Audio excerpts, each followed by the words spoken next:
Well, scripture refers to faith are things that are hoped for. So when you really think about it, it's putting hope in your being and understand that hope even exists. And whereas that hope starts to grow, faith starts to grow. But when I look at the title of today, O ye of little faith, this is mentioned several times in scripture.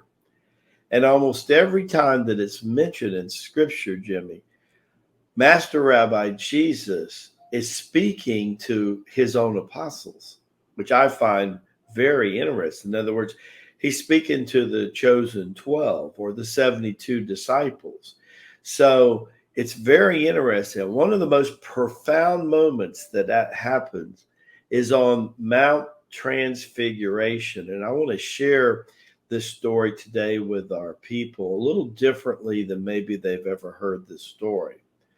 I want you just to imagine that, that you go up on a hill or you go up on a small mountain in the Middle East, and all of a sudden you're one of three apostles, and you've been traveling with the master for 2.5 years. And there's all these statements and questions. You've seen miracles. You've seen him walk on water. You've seen the feeding of 5,000. You've seen all these things. As a matter of fact, this is only months before he's going to be crucified and resurrected. So as you go up there, they look at him, and all of a sudden they see this 3D body, third dimensional vibration physical body, start to glow, which means he's somewhere between 4 and 5D when you can see his auric field. But then they make reference, Jimmy, to the fact that he gets so bright like the sun that they actually start to lose his physical frame. Well, that means he's vibrating in 6 and 7D. Now, I want you to think about this. Right now, these three human beings are going to see something that they've never, ever seen a human being ever do. This is very crucial with this story today, storyline. All of a sudden, they said he's like a human torch. Think about it. He turns to light and as if he's fire. And I make reference to he's the physical fire of Moses seeing the burning bush.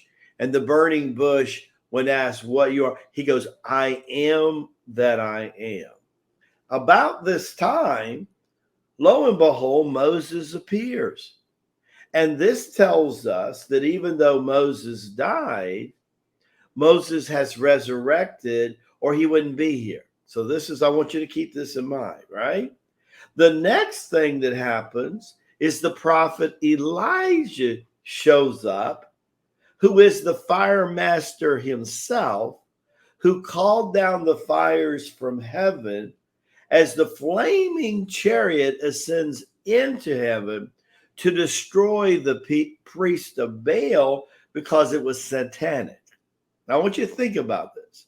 So here is Moses who saw the burning bush, and it said a fire that did not consume. Think about that. Then you have the fire master. Now go a step further, and Master Rabbi Jesus is this light who's become completely on fire for God. Now imagine you're the three apostles. Let's be honest. You've never seen this. I don't know if our audience has ever seen anybody do this, but most people never have. Now, this whole segment lasts about 20-25 minutes. This ain't like somebody throws a switch and all of a sudden a light bulb goes on and goes off. No. This builds and it crescendos. In music, they have this word crescendo, which means to build volume, to build feeling, right? So for 20 to 25 minutes, they see this happen. Now, all of a sudden, Elijah is gone. Moses is gone. Jesus goes back down to about 4 to 5D. Now, Jesus is still glowing, but he can see the physical form. So it tells us that Jesus is taking a while to vibrate again in 3, 4D because he's still glowing. Now they're walking down the mountain. This is real important. About halfway down the mountain, there are disciples and other people coming up to the three apostles, clinging to them, asking for healing, asking for money, asking for everything.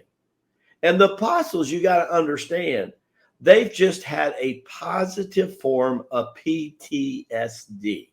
Imagine you get PTSD anytime your consciousness is expanded, whether it's a negative situation in a war or a positive situation that all of a sudden God just showed up. I want you to think about this. So they're still in a daze. All of a sudden, people pulling on their garments and they're going, what do we do? So they turn and they look to Jesus. What does Jesus say? Yo, ye of little faith. And that's the ground that I wanted to lay today with that story and how powerful. And what does he say to them? Tell no one else until I'm raised on the third day. He's planting a seed that he's saying, if you think what you just saw is a big deal, wait till I show you what's going to happen in a few weeks, man. Then you're going to really see a big deal.